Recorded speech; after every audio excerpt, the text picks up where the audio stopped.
Good afternoon, everybody. This is episode 98 of the Pentagon Challenge.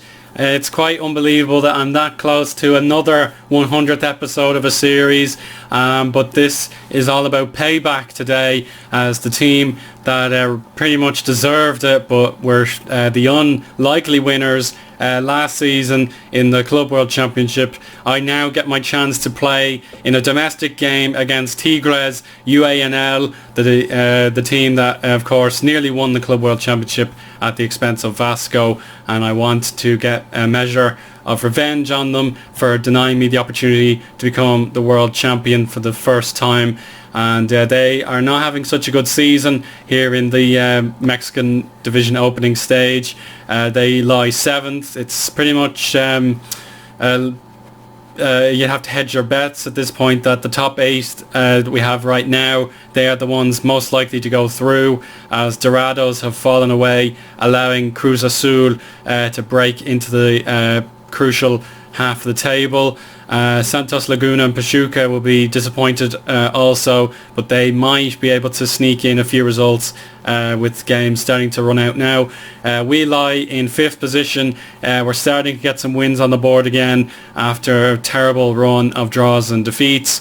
Our best chance of growing our stature is by overtaking America into 4th place, but I'd say the top 3 are all sorted. They should stay as they are, especially Querétaro, and they have won 11 out of their 15 games and are unbeaten in a significant amount of time. Leon also doing a fantastic job. They've scored the most goals out of anybody with just 16 conceded, whereas Pumas have conceded 24 times. So we just need to get a result out of Tigres today, and I'd say the quarter-final of the opening stage should be within our reach. Other bits of news that I need to comment on: the North American Champions League that is now finished for the group portion of the tournament, and this is the final classification. So we have America, San Jose Earthquakes, Sporting Kansas City, ourselves in Group D. Toronto thrashed DC United for the most part in Group E. Tigres, the former champions, they lie in the winners. They lie as winners of Group F. Houston Dynamo are Group G winners, and Querétaro, the holders of the tournament right now, cruised to victory in Group H. So we'll find out who plays who in December. But the team I'd like to play, if I could choose, would be San Jose, as they actually lost their game to El Salvadorian competition. But it was pretty much they were guaranteed the progress anyway because of their superior goal difference, and they did beat them 2-0 in a previous game. So I would like to see that happen. But as for the team I've been talking about recently, Vasco da Gama, it is the start of the Rio Olympics today, so I wish every athlete the best of luck with the benefit of hindsight. But anyway, let's just check out the Brasileirão and how badly it's gone for my boys at Vasco. They are within the 10 games to the finish line, but they have been absolutely appalling this season. The decline has been sudden and unprecedented, as they've never finished outside the top 10 since the year 2019. Ever since then, it's been near perfection for the Rio de Janeiro club, and it's awfully disappointing to see what on earth has happened. So as I mentioned, my successor Rogério Michele didn't last very long at all. He was sacked after the pre-season, so he didn't even get to play in the league. He was that bad. I think he lost a lot of games. How Paulo didn't even make it to 100 days in charge. That's how badly it went for him, as he couldn't get the team out of the relegation zone for quite some time. And now we have Rogerio Dantas, the caretaker manager, in charge, but I do think they have a good replacement lined up. It might be the former Palmeiras manager who got himself dismissed, and I just hope Vasco can consolidate this season and move on into better things next year, because they have let a lot of great players go. Like pretty much everybody that I made into a star has left. Like Bernal and Adriani are both gone. Correa's gone. Martin Sosa's gone. Guedes was getting old. Correa's gone. So it's been a real transition period for Vasco. But they have brought in some good players, but compared to what we had previously, it's not good. And the tactics look like this. You can see a lot of players will be unsuitable to midfield play. Like Evander shouldn't be in the centre midfield. He should be in attacking midfield. But Pedro is probably the one shining light of the terrible season. He has contributed a fair amount of goals for his young age, and that will hopefully make him into the next great thing. Francisco Carlos has been barely used, so that really angers me. But as long as Vasco don't suffer relegation like we saw happen to Sao Paulo and Fluminense, then I'll be okay. But this is where the previous manager, it went wrong for him. He just couldn't get a win on board. The new guy was starting to settle. He got us into the semi-finals of the Cup against Palmeiras, but then this is the dip period. It's all gone horribly wrong, and the Cup looks to be going against Vasco again. So that's desperately disappointing. We'll just quickly check out how Sao Paulo are doing. I believe they're winning the league. Yeah, they should have no problems. Whereas Fluminense are just starting to get a set of results on the scoreboard. So now, and that's pretty much all needs to be said. I don't need to check out Centra or Vasco da Gama, Cape Town, or Ivory Coast. I think that's all fine. My team has been picked in advance, so that should be no problem. It's pretty much the same team that played in the last game against Dorados that we won 3-2, but we should have been 3-0. That was a big issue, giving away 2 cheap goals. I'll see if I can check out the form from this menu screen here, or if I'm in the wrong spot. I don't think I'm in the right spot, but I'll clear it up for you. We basically won all of our games since we beat Cruz Azul. We can look at it here. So we beat Cruz Azul 2-1, we beat Chayala 2-0, and Dorados 3-2. So that's excellent news. And then if we win this game, I think we should be absolutely sorted for the next stage. So they're gone 5 at the back. Oh no, it is a bit of a strange 5 at the back. But they've got a sweeper and the wing back, so I doubt they'll be pinning us. They'll be letting us pin them in.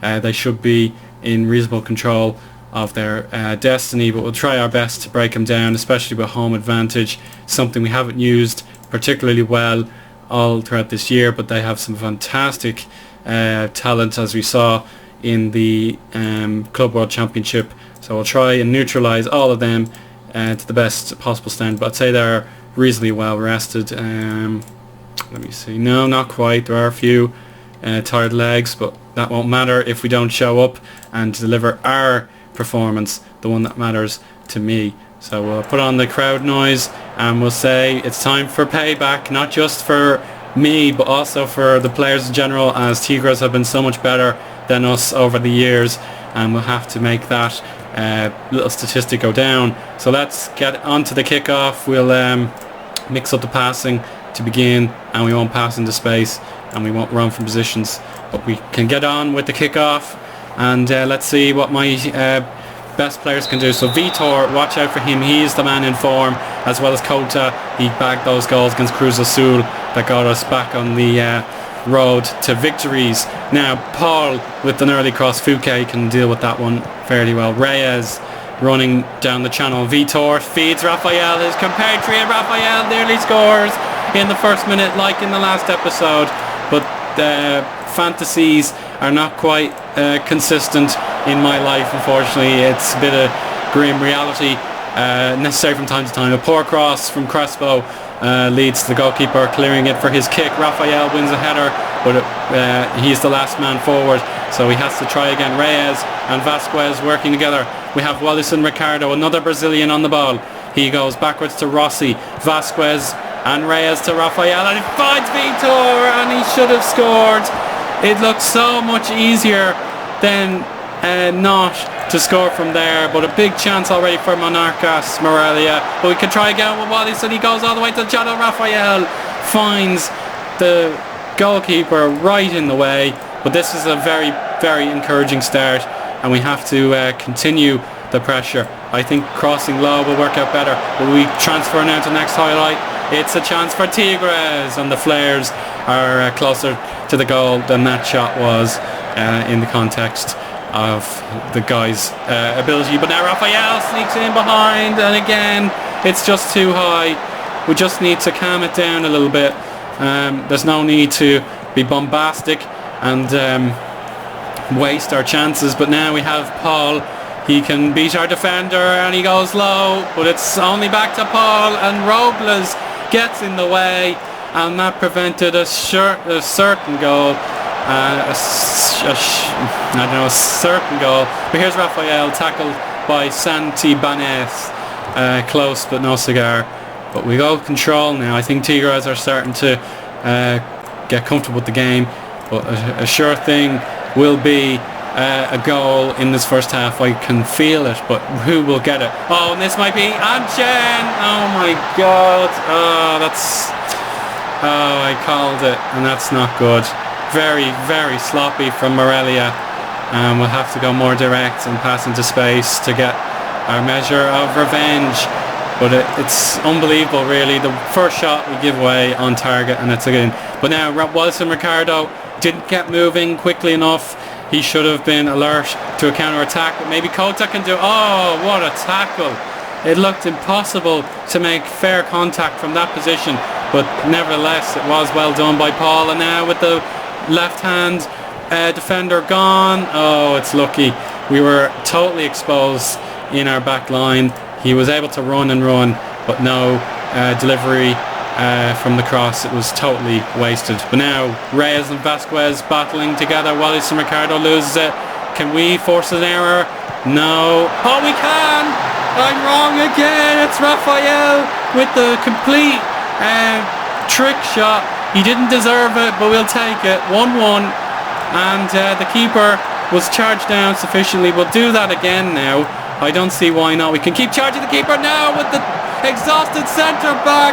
Raphael could have turned the game completely on its head, but again his composure lets him down. And we'll hit half time in just a minute and a half, and that could be 2-1. No, get rid.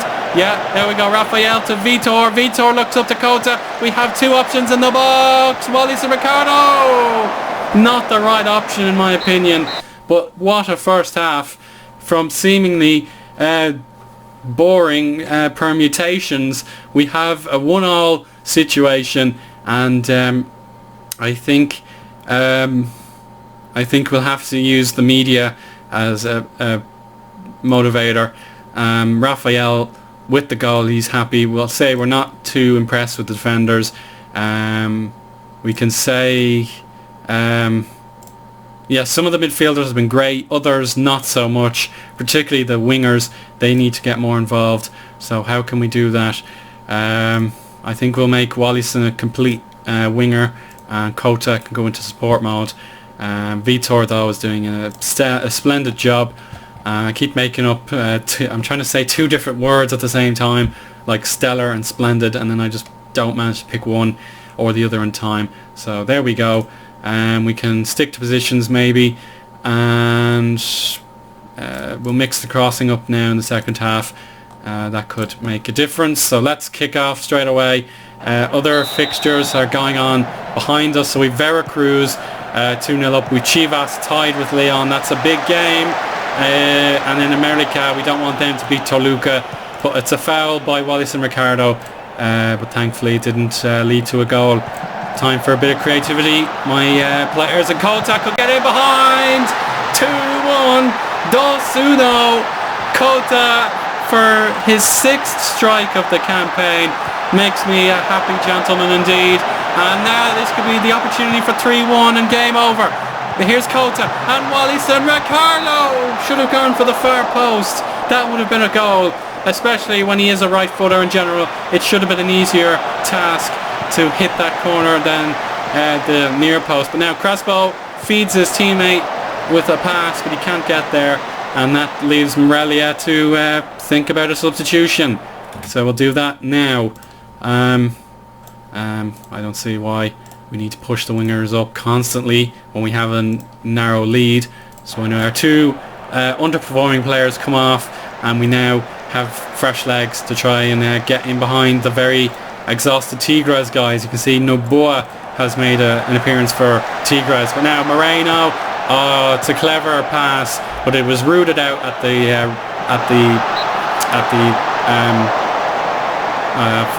trying to forget the words, at the source. That's the one I was trying to say, is rooted out at the source. But Reyes versus Santibanez, and there was only one winner in that contest, but Tigres haven't found their way through. I think we are starting to switch off a little bit, so demand a little bit more.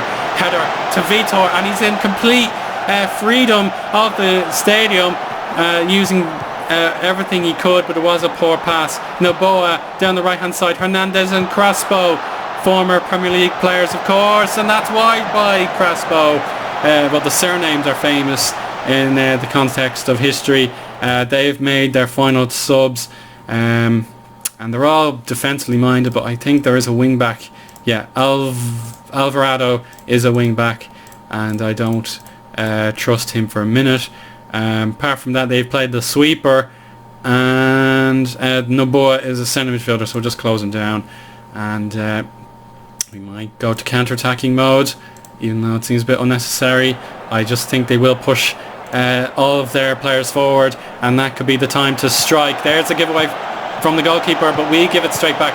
Goal for America, and that means we don't gain anything from this victory apart from perhaps guaranteed qualification. Kota charged down very nicely, but look at our defensive line there, pushed forward. It's putting Tigres onto the defensive, because he'll be playing against Toluca in the midweek game.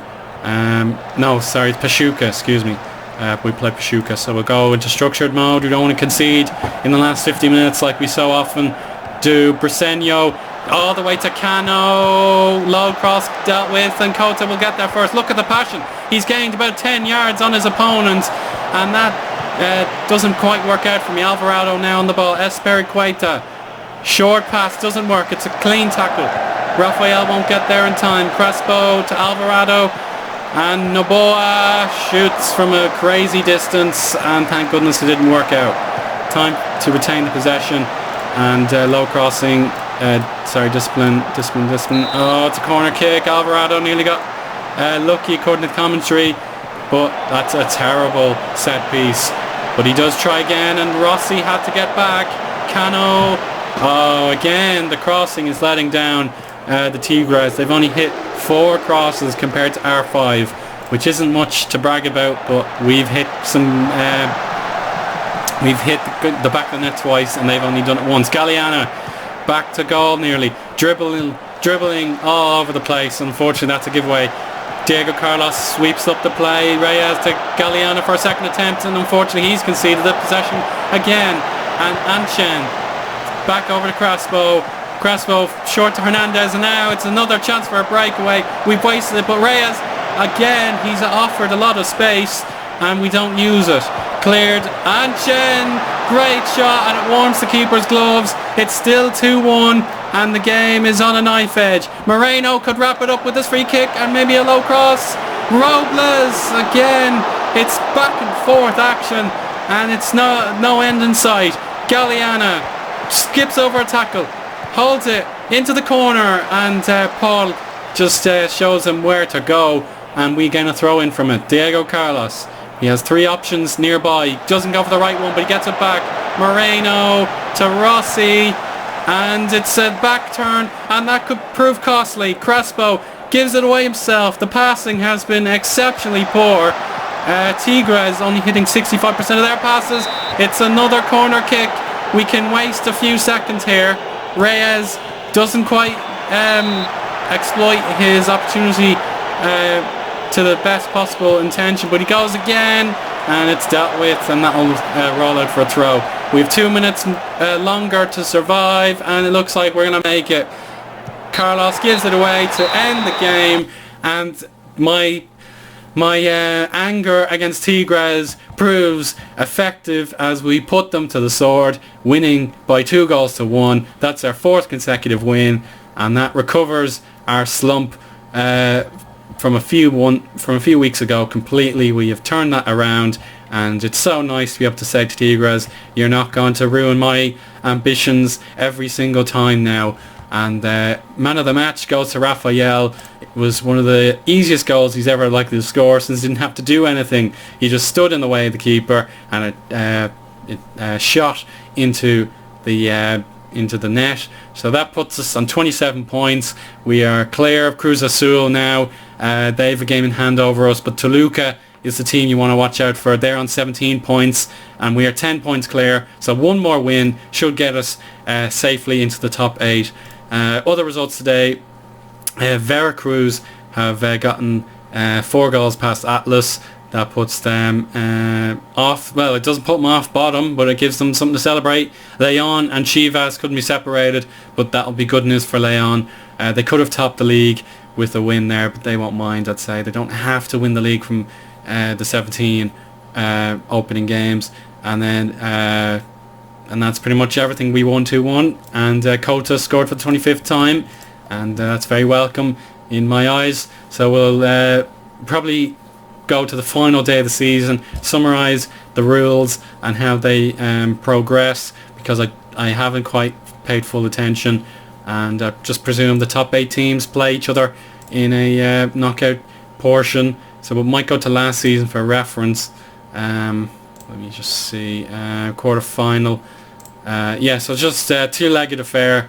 Best team goes to the semis, and then the final will be played over 2 legs as well, I'd say. Yeah, so it's going to be a long haul, but I have confidence that we are just 1 win away from the top 8 qualifiers, and that should be the club's ambition. So relegation in the Chinese Super League, it doesn't matter as long as it's not Shenzhou, in my opinion. Maluti Fet have a sacking there. Alcaro Van Gran could get a new job, that's cool. Rafael ran in the match. Shenzhou lost to Shandong, that's okay. So we'll move on to just to see how things are progressing. We'll go to this point, and then we'll live com whoever we get in the quarterfinal stage, if indeed we make it. So thank you very much for watching. I hope this wasn't too much of a drag. I had lots to say, and we'll see you again next time. Bye now.